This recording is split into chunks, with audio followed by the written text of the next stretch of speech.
Good evening, Oakwood. What a beautiful... እንደምን አመሻችሁ። ዛሬ በመካከላችሁ በመገኘቴ እድለኛ ነኝ። እስኪ አንድ ጥያቄ ልጠይቃችሁ። ከዚህ በፊት ስንቶቻችሁ ከባድ የሆነ ችግር ውስጥ ገብታችሁ ታውቃላችሁ? አንድ ሰው አለ? እንግዲህ የኔና ቤቴ ውስጥ በ2014 ዓመተ ምህረት ነው ችግር በራችንን አንኳኩቶ የመጣው። ሲያንኳኳ ችላ ልንለው የማንችለው እጅግ በጣም ጠንካራ የሆነ ማንኳኳት ነበር በቤቴ ላይ ያደረገው።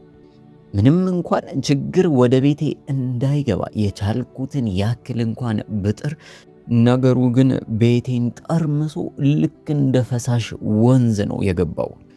ወዲያውኑ ችግሮች ሲፈጠሩና ነገሮች መደራረብ ሲጀምሩ አንድ ነገር መረዳት ቻልኩኝ። የችግሩ መስራች ችግሩን ወደኔ የላከው ሊጎዳኝ ሊያስተምረኝ ሳይሆን ሙሉ በሙሉ እኔን ለማጥፋት ነበር። ነገር ግን የድሎች ሁሉ ጌታ የሆነውና የአሸናፊዎች ሁሉ አሸናፊ የሆነው ጌታ ኢየሱስ ክርስቶስ ችግሩ ወደኔ መጥቶ እንዲያጠፋኝ ሳይሆን እንድማርበትና እንዲቀርጸኝ ብቻ አደረገ። እግዚአብሔርን ማመን ምን ማለት እንደሆነ ተማርኩበት። አንዳንድ ጊዜ ያላችሁበት ሁኔታና ያላችሁበት ችግር እግዚአብሔርን ማመን አይደለም፣ ለምንም ነገር አይጋብዝም።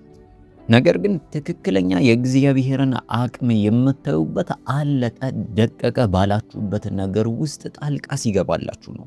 ነገሩ የሆነው እንዲህ ነው። ጥቅምት 20 2014 ዓመተ ምህረት ነው።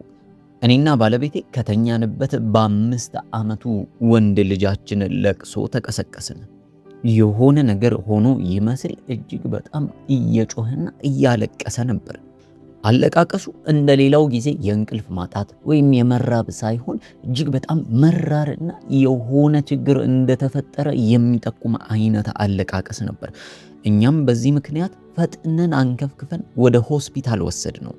በሆስፒታል ውስጥም የተለያዩ ምርመራዎች ተደረገለት። ምርመራው እንኳን ሳይቀር ረጅም ሰዓታትን እየወሰደና የፈጀ ነው።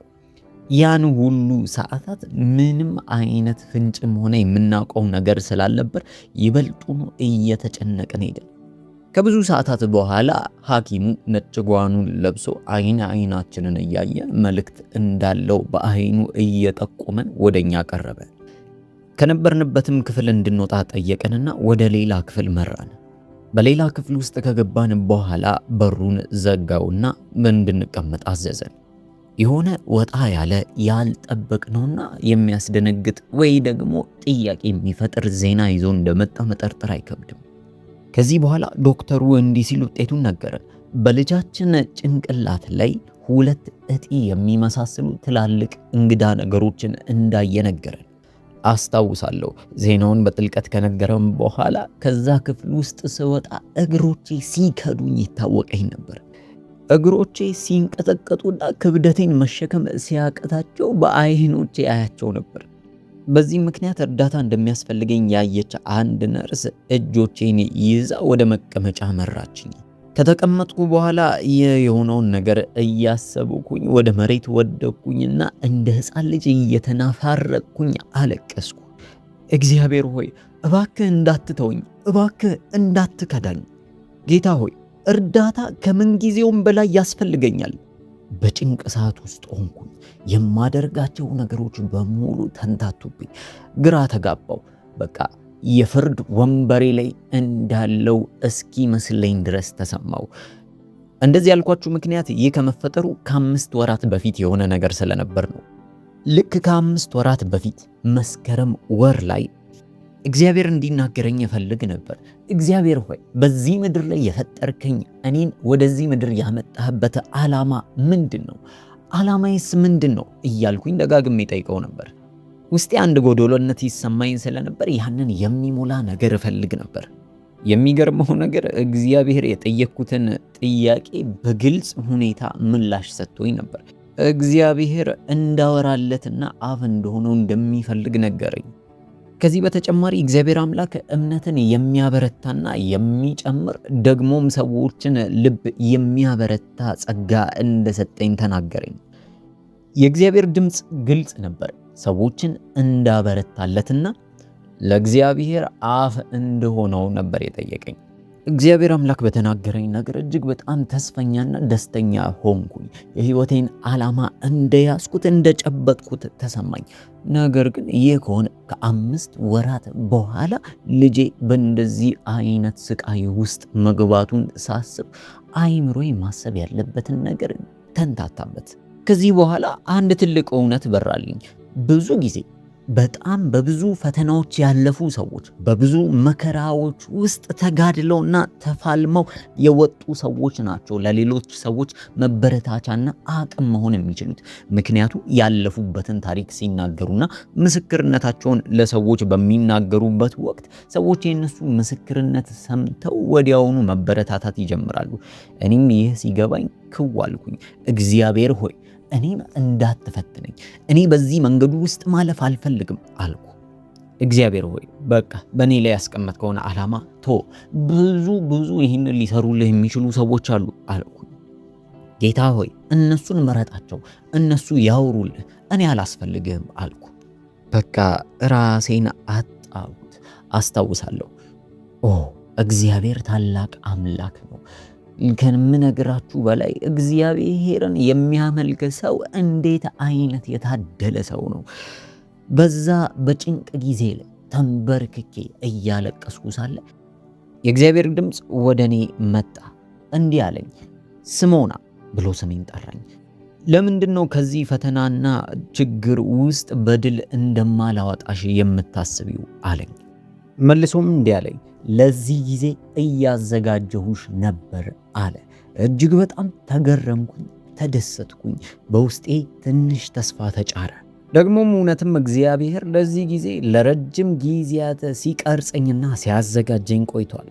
ታውቃላችሁ፣ ህይወትን ጀመርኩ ብዬ ማውራት የምችለው ልክ ከኦክውድ ኮሌጅ ተመርቄ የመጀመሪያ ዲግሪን ሰርቼ ስወጣ ነው። ከዛ በፊት የነበረው ህይወት እውነቱን ለመናገር እጅግ በጣም ቀላልና ስለምንም ነገር መጨነቅ የሌለብኝ ወርቃማ ጊዜ ነበር።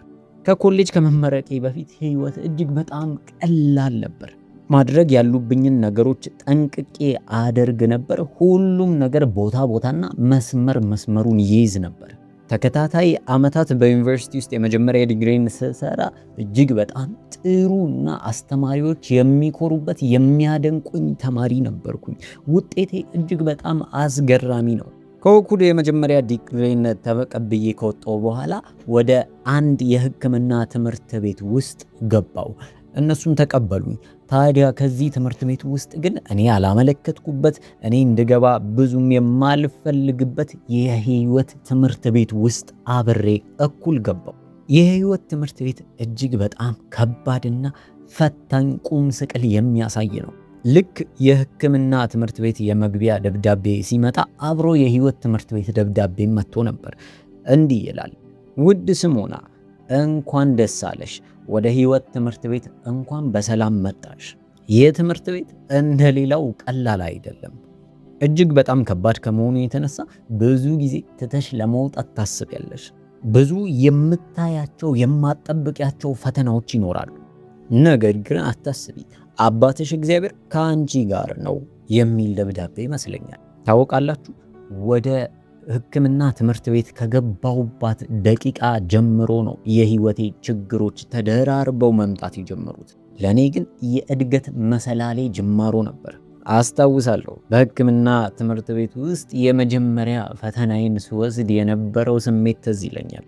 ለፈተናው እውነቱን ለመናገር በቂ ዝግጅት አድርጌያለሁ፣ ደግሞ በደንብ አንብቤ ነበር። ከዚህ በፊት በትምህርት ቤት ላይ ልክ እንዳልኳችሁ እጅግ በጣም ጥሩ ውጤቶች ያሉኝ ልጅና ሰዎች በውጤቴ የሚኮሩበት ያክል ውጤት A+ የማመጣ ተማሪ ነበርኩ። ማለትም አብዛኛው ውጤቶቼ ከ90 በላይ ናቸው። ከ8 ትምህርት 7ቱ ከ90 በላይ ነው። ደግሞም በሕክምና ትምህርቴ ላይ በፊት በበለጠ ነበር ያጠናሁት። ታዲያ የሕክምና ትምህርቴን የመጀመሪያ ፈተና ከወሰድኩ በኋላ የፈተናው ውጤት መጣ። በሚገርም ሁኔታ ፈተናው ውጤት A አልነበረም፣ B አልነበረም፣ Cም ጭምር አልነበረም። ምናልባት ABC ካልሆነ ግሬዷ D ይሆናል ብላችሁ ካሰባችሁና ተንጠልጥላ አልፋለች ካላችሁ Dም አይደለም። በሚያስደነግጥ ሁኔታ ለመጀመሪያ ጊዜ በህይወት ዘመኔ F አመጣው። ያው በትምህርት ቤት ላይ ኤፍ ማምጣት ማለት ፈተናውን ወድቀሻል ወይም ወድቀሃል እንደማለት ነው። በህይወቴ ለመጀመሪያ ጊዜ ፈተና ወደቅኩኝ። ነገሩ ለኔ አዲስና ባዕድ ነበር። እንዴት ይህ ሊሆን ይችላል? በህይወት ዘመኔ አንድ ነገር እንኳን ወድቄ አላውቅም ብዬ መናገር ጀመሩ። ወዲያውኑ አንድ ነገር ተረዳው። ከዚህ በፊት አወጣው የነበረውን አቅሜን ከዛ እጥፍ ማውጣት እንዳለብኝና ጠንክሬ መስራት እንዳለብኝ ገባኝ። የእግዚአብሔር ዓላማ ግን በህይወቴ ላይ ሌላ ነበር። ስለ ትምህርት መውደቄ ወይም ደግሞ በፈተና መውደቄ ብዙም ግድ የሚሰጠው አይመስለኝም። ምክንያቱም እግዚአብሔር ለኔ የተሻለ ሐሳብ ነበረው። በጊዜው ግን ለኔ ትልቁ ጭንቀት የነበረው ፈተና መውደቄ ነበር። እግዚአብሔር ግን ለበለጠ መንፈሳዊ ከፍታና መንፈሳዊ እድገቴ እያዘጋጀኝ ነበር። ሁሌ የተሻለ ፍጻሜ ሲኖር መንገዱ አዳጋች ነው፣ ይከብዳል። በጊዜው ዋና ትኩረቴና ሐሳቤ የነበረው ትምህርቴ ብቻ ነበር። ስለ ማግባት፣ ስለ መውለድ እንደዚህ የመሳሰሉ ነገሮች ብዙም ግድ አይሰጡኝም ነበር። ለኔ ዋነኛና ቅድሚያ መስጠት ያለብኝ ብዬ የማስበው ትምህርት ቤቴን ብቻ ነው። የሚያሳዝነው ግን በሕክምና ትምህርቴ ላይ ምንም ያህል ብጥርም ምንም ያህል ብለፋም ሊሳካልኝ አልቻለም። ነገሩ ትንሽ ግር ማለት ጀመረ። ምክንያቱም የቻልኩትን በሙሉ እየሰጠው ቀን ማታ አጠናለሁ። ነገር ግን በሚገርም ሁኔታ አሁንም በትምህርቴ ወደኋላ የቀረው እየሆንኩ ፈተናዎችን እንደ ልማድ እየወደኩኝ መጣሁ። በዚህም ምክንያት ከዚህ በፊት የሚያውቁኝ መምህሮቼ ተሰባሰቡና እኔም መሀል አስቀምጠው ይመክሩኝ ጀመር። ስሞና ይኸውልሽ፣ ከአሁን በኋላ ታትረሽ ካላጠናሽ መውደቅሽ አይቀርም። ስለዚህ አንድ ሐሳብ አለን። ከአሁን በኋላ እሁድም ቢሆን በሰባታ ቀን ልታጠኝና ልትማሪ ይገባል። አለበዚያ ግን ትምህርቱ እየከበደሽ ይሄዳል አሉ። እንደዚህ ያሉበት ምክንያት እጅግ በጣም ክርስቲያናዊ ሴት እንደሆንኩኝ በትምህርት ቤት ውስጥ የታወቀ ነው። እሁድ ሁል ጊዜ ሙሉ ቀኔን የምሰጠው ለቤተ ክርስቲያንና ለአገልግሎት ነበር። እንደዚህ ስላሉኝ ደስተኛ አልሆንኩም። እጅግ በጣም አዘንኩኝ። ጥያቄ ውስጥ ይፈጠር ጀመር። እግዚአብሔር ሆይ፣ እኔ አንተን ስራ እየሰራው እንዴት በዚህ ልክ ልዋረድ እችላለሁ እያልኩኝ ደጋግሜ ጠይቅ ነበር። ከዚህ በፊት የኔን ጸሎት የሚፈልጉ ሰዎች ይሸሹኝ ጀመር። ምክንያቱም ሰነፏን የምትወድቋ ተማሪ ሆንኩ። ታዲያ የዓመቱ ማገባደጃ ላይ አንድ ደብዳቤ ከዩኒቨርሲቲ ወደ እኔ ደረሰ። ደብዳቤው እንዲህ ይላል: ፈተናዎችሽን በተደጋጋሚ በመውደቅ ምክንያት ከዚህ ትምህርት ቤት ልናሰናብትሽ ወስነናል የሚል ነበር። ነገሩ ከኔ ቁጥጥር ውጪ እንደሆነና የእግዚአብሔር እጅ እንዳለበት እጠራጠር ነበር። እግዚአብሔር በዛ ስፍራ ውስጥ ያስቀመጠኝና የሆነው ነገር በሙሉ እንዲሆን የፈቀደው አንድ ነገር እንድለማመድና በህይወቴ ውስጥ የሆነ ልምድ እንዲኖረኝ እንደሆነ እርግጠኛ ነበርኩ። እግዚአብሔር በጣም ቸርና መሐሪ የሆነ አምላክ ነው። ምንም እንኳን ብትወድቁ እዛው እንድትቀሩ አያደርጋችሁም። ይልቅስ ካላችሁበት ዝቅጠት ወደ ላይ ከፍ አድርጎ ያነሳችኋል። ታዲያ ከዓመት በኋላ በድጋሚ ስኮላርሺፕ ደረሰኝና የህግ ትምህርቴን ጀመርኩ። እግዚአብሔር ውስጤ የተከማቸውን ህመሞች በሙሉ እንዳገግም እየረዳኝ ነበር። በእግዚአብሔር ላይ መደገፍ የሚለውን እግዚአብሔር ቀን በቀን ያስተምረኝ ነበር። በዕለት ተዕለት ህይወቴ እግዚአብሔር ላይ መደገፍ ምን ማለት እንደሆነ እየተማርኩኝ ሄድኩ። ይገርማችኋል፣ ይህ ገና የችግሮቼ ጅማሮ ናቸው። አሁን ወደዚህ ልመልሳችሁና ልጄ ህመምተኛ እንደሆነ ያወቅኩበት ጊዜ ነበር። ይህ ህመሙ እጅግ በጣም ያስገረመኝ በአንድ ምክንያት ነው። ምክንያቱም እኔና ባለቤቴ ልጅ ለመውለድ ዝግጁ ከሆንም በኋላ ለረጅም ጊዜያቶች ልጅ ለመውለድ ብንሞክርም ልጅ ልናገኝ አልቻልም ነበር። የተለያዩ ነገሮችን አድርገን ነገር ግን ልጅ ሊመጣ አልቻለም። ልጅ የእግዚአብሔር ስጦታ ነው። እግዚአብሔር ካልሰጠ ማንም ሊሰጥ አይችልም። በስተመጨረሻ ለረጅም ጊዜ ጾምና ጸሎት ገባን። እግዚአብሔርን ለምነው ልክ መጽሐፍ ቅዱሱ ላይ ያለችው ልክ እንደ ሐና ሳሙኤልን በልመና እንደወለደችና ሳሙኤልን ለእግዚአብሔር ቤት እንደሰጠች እኛም እኔና ባለቤቴ ለእግዚአብሔር አንድ ቃል ገባን። እግዚአብሔር ሆይ የምትሰጠንን የመጀመሪያ ልጅ በቤተ እንዲያድግ እናደርጋለን። መልሰን ለአንተ አገልጋይ እንዲሆን አሳልፈን እንሰጣለን ብለን ለእግዚአብሔር ቃል ገባን። በሚገርም ሁኔታ እግዚአብሔር ልመናችንን ሰማ። ታዲያ እንደዚህ በስለት ያገኘነው ልጅ በድንገት እንደዚህ በከባዱ መታመሙ እጅግ በጣም የሚያስደነግጥና ያልተጠበቀ ነበር። ከዚህ በኋላ የታከመበት ሆስፒታል ነገሩ እጅግ በጣም አንገብጋቢና አሳሳቢ ደረጃ ላይ ስለሆነ ብለው ወደ ህፃናት ሕክምና ወደሚደረግበት ተለቅ ወዳለ ሆስፒታል ሪፈር አደረጉት። በኋላም በዚህኛው ሆስፒታል ውስጥ ተጨማሪ ብዙ ምርመራዎችን ካደረጉለት በኋላ አንድ ድምዳሜና ውሳኔ ላይ መጡ። የግዴታ ይህ ብላቴና ሰርጀሪ መደረግ እንዳለበት ነገሩ። በዚህም ወቅት ፈርቼ ነበር። ነገር ግን እግዚአብሔር ሆይ አንተን አምናሃለሁ፣ አሁንም ቢሆን በሚሄድበት ስፍራ ላይ በሚተኛበት አልጋ ላይ ያንተ መገኘት አብሮት ይሁን ብዬ ልጄን አሳልፌ ለእግዚአብሔር ሰጠው። ወደ ሰርጀሪ ገባና ሰርጀሪ ተደረገለት። ከረጅም ሰዓታት በኋላ ሰርጀሪ ያደረገው ሐኪም ወጣና እኔና አባቱን ፊት ለፊት እያየ አንድ ዜና ነገረን። ሰርጀሪውን በጥሩ ሁኔታ በስኬት አልፈነዋል፣ ነገር ግን ልጃችሁ የካንሰር ህመምተኛ ነው ተባለን። ክው አልኩኝ። ያልጠበቅኩት ዜና ነበር። ነገሮች የበለጠ ግራ አጋቡኝ። ጌታ ሆይ ይሄ ነገር እኮ ከባድ ነው፣ ነገር ግን አሁንም አንተን አምናለሁ አልኩ። ይህ ከሆነ ከጥቂት ቀናት በኋላ በድጋሚ ልጄን ሰርጀሪ የተሰራበት ሐኪም ቤት እኔና አባቱን ጠሩንና የተለያዩ ዶክተሮች ከፊት ለፊታችን ቁጭ ብለው ሐሳብ ይሰጡን ጀመር። እንዲህም አሉ፣ ልጃችሁን ማትረፍ እንችላለን፣ ነገር ግን እጅግ በጣም ከባድ ነው። ልጃችሁ ያለበት የካንሰር አይነት ትንሽ ለየት ያለና አንጎል ላይ ሊከሰት የሚችል የካንሰር አይነት ነው። ምናልባት የመዳን እድል ሊኖረው ይችላል፣ ነገር ግን ጠባብ ነው። ብዙ ተስፋ እንድታደርጉ አንፈልግም። ነገር ግን እንዲድን ከፈለጋችሁ የግድ መወሰንና ማድረግ ያለባችሁ ነገሮች አሉ። ይህ በሱ ላይ ያለው ካንሰር እጅግ በጣም በፍጥነት የሚሰራጭና አደገኛ ተብሎ ከሚጠሩ የካንሰር አይነቶች ዋነኛ ነው። በውስጤ እንዲህ እላለሁ፣ እግዚአብሔር ሆይ ይህ ምንም አይነት ስሜት አይሰጥም፣ መልካም ዜና አይደለም፣ ነገር ግን አንተን አምናለሁ እላለሁ። ታዲያ ልጃችን እንዲድን ግዴታ ኃይለኛ የሆኑ መድኃኒቶችን መውሰድና እጅግ በጣም ጠንካራ የሚባል ኬሞቴራፒ መውሰድ እንዳለበት ነገሩን። ነገር ግን እነዚህን መድኃኒቶች በሚወስድበት ጊዜ በአንጎሉ ላይ ከባድ የሆነ ጉዳት እንደሚደርስበትና ደግሞም የማሰብና የማገናዘብ ሁኔታው በአደገኛው እንደሚላሽቅ ከዛም በኋላ የመስማት አቅሙ በጣም እንደሚቀንስ ነገሩ። ነገሮች እየተባባሱ የሚመጡ ይመስላሉ። ምንም አይነት መልካም የሚመስል ዜና አልነበረም። በውስጤ ግን እግዚአብሔር ሆይ ነገሮች ባይመስሉ እኛ ግን አንተን እናምናለን እላለሁ። ነገሮች ቢደራረቡብንም ቢጠነክሩብንም እግዚአብሔር ላይ ያለንን እምነት እንዲሸረሽሩ አልፈለኩም ነበር። ይህ በሙሉ እየሆነበት በነበረበት ሰሞን አንድ ነገር ወደ ልቤ ይመላለስ ነበር። ውስጤ እንዲህ ይለኛል፣ በመልካምም ሆነ በክፉ ጊዜ እግዚአብሔርን አመስግኝ ይለኛል። ምስጋና ምስጋና ምስጋና። በቃ ልቤን በማላቀው ሁኔታ ምስጋና ብቻ ነበር የተሞላው። በቃ ነገሩ እስኪያከትምና እስኪሳካ እግዚአብሔር ድል እስኪሰጠኝ መጠበቅ አልፈለኩም። አሁንም ጨምሬ አመሰግናለሁ። እግዚአብሔር ምስጋና የሚገባው ሁኔታዬን ሲያሸንፍልኝ አይደለም።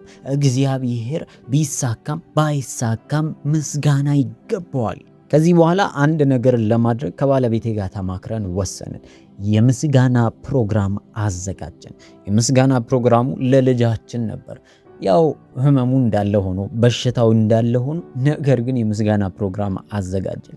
ሰዎች በምናደርገው ነገር እጅግ በጣም ግራ ይጋቡና ጥያቄ ጭንቅላታቸው ውስጥ ይፈጠር ነበር። እኛ ግን ድል ባለ ድግስ የእግዚአብሔርን ስም ስናመሰግን ዋልን። ሰዎች አብረውን እግዚአብሔርን እንዲያመሰግኑልን አደረግን።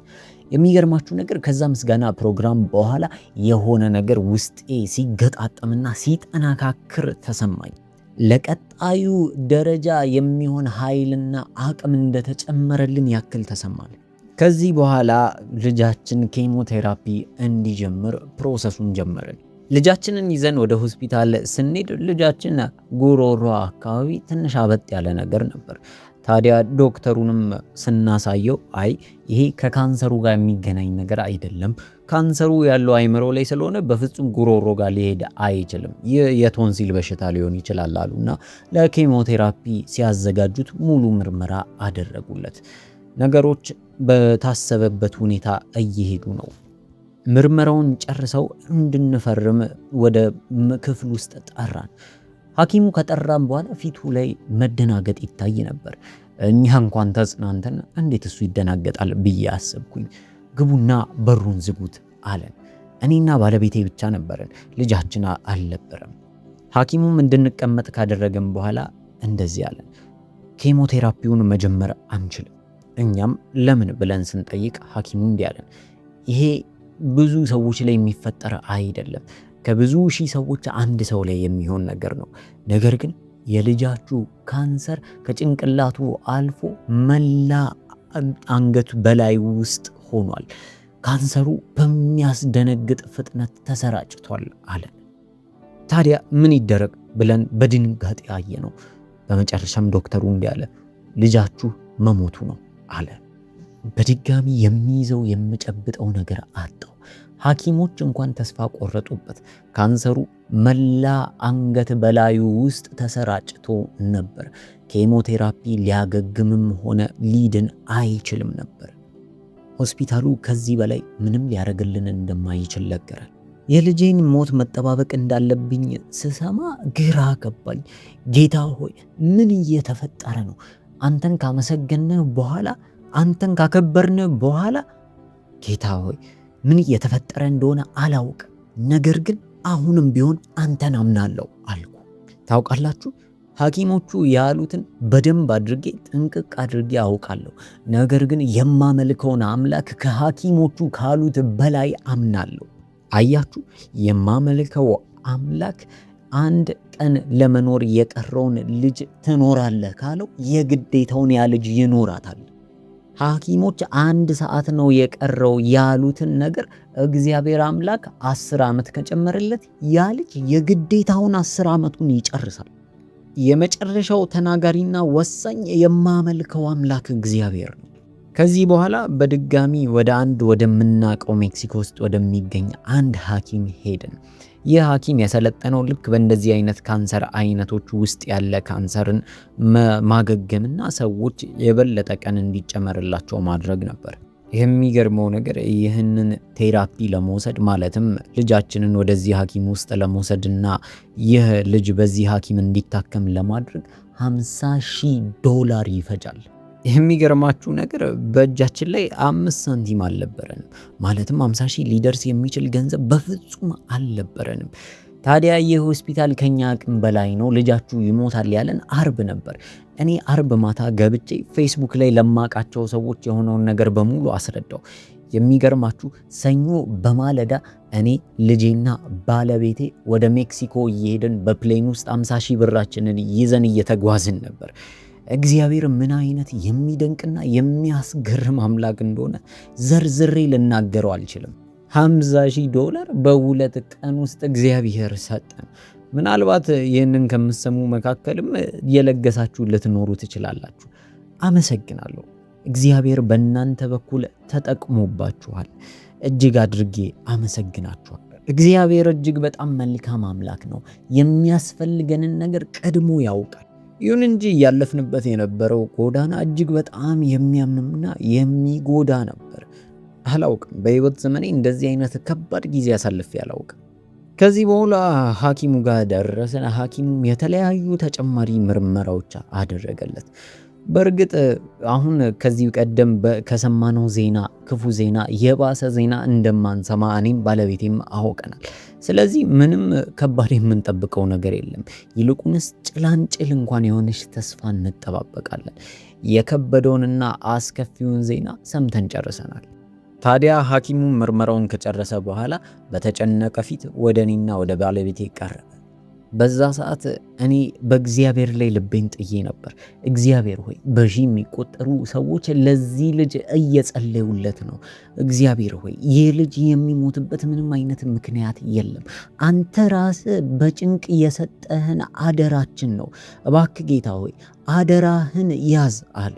በቃ ምናልባትም በዚህ ሐኪም በኩል እግዚአብሔር ይናገራል ብዬ አስቤ ነበር። የሆነ የሚያስደነግጥ ዜና ልጁ ካንሰር የለበትም ወይ ደግሞ የልጁ ካንሰር እየቀነሰ ነው የሚል ዜናን አይምሮ እየጠበቀ ነው አለ አይደለ? ይሄ ድንገተኛ የሆነ ፈውስ። ከዛ ሐኪሞቹ ይገረማሉ፣ እኛም ስለ እግዚአብሔር ድንቅና ስራ እንመሰክራለን፣ እግዚአብሔር ስላደረገልን ነገር እንናገራለን። እንደዛ አይነት ነገር ነበር በአይምሮ ውስጥ የሳልኩት። ወደዚህ ሐኪም ከመሄዳችን ከ2 ሳምንት በፊት እኔና ባለቤቴ እንዲህ ተባብለን ነበር። ምናልባት ብሬይደን ወይም ደግሞ ልጃችን እግዚአብሔር ሐሳቡ የመውሰድ ሊሆን ይችላል። ምናልባትም ወደ ራሱ ሊሰበስበው ፈልጓል። ስለዚህ እግዚአብሔር ልባችንን እንዲያጠነክር መጸለይ አለብን ተባባልና በአልጋችን እግርጌ ስር ተንበርክከን እንዲህ ብለን ጸለይ።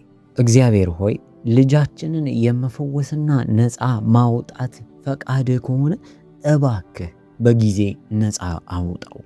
ነገር ግን እሱን መውሰድ ከሆነ ያንተ ፈቃድ ውሰደው። ግን እግዚአብሔር ሆይ እንለምንሃለን፣ እባክህ ነገሩ አይርዘም፣ አሁን ይሁን አለን። ቀላል ጸሎት እንዳይመስላችሁ፣ እጅግ በጣም የሚያምና የሚፈትን ጸሎት ነው። እንደዚህ የጸለይኩ ያለሁት ለልጄ እንደሆነ እንዳትረሱ። ይህንን መጸለይ እጅግ በጣም የሚያምና የሚያስጠላ ስሜት ነበረው። ይህ ሁሉ ነገር የሆነው ያ በሜክሲኮ ውስጥ የሚገኘው ሐኪም ነገሩ እጅግ በጣም ተባብሷል ካለም በኋላ ከ2 ሳምንት በኋላ ነበር። ታዲያ ይህንን ከጸለይም በኋላ ልጃችን ከ15 ደቂቃ በኋላ የመጨረሻ እስትንፋሱን ተነፈሰ። የሚገርመው ነገር ልጃችን ከጊዜያት በፊት ነበር መሄድ የነበረበት። ማለትም ይህንን ያክል እንኳን መኖር አልነበረበትም። ሐኪሞቹ እንኳን ይህን ያህል ይቆያል ብለው አላሰቡም ነበር።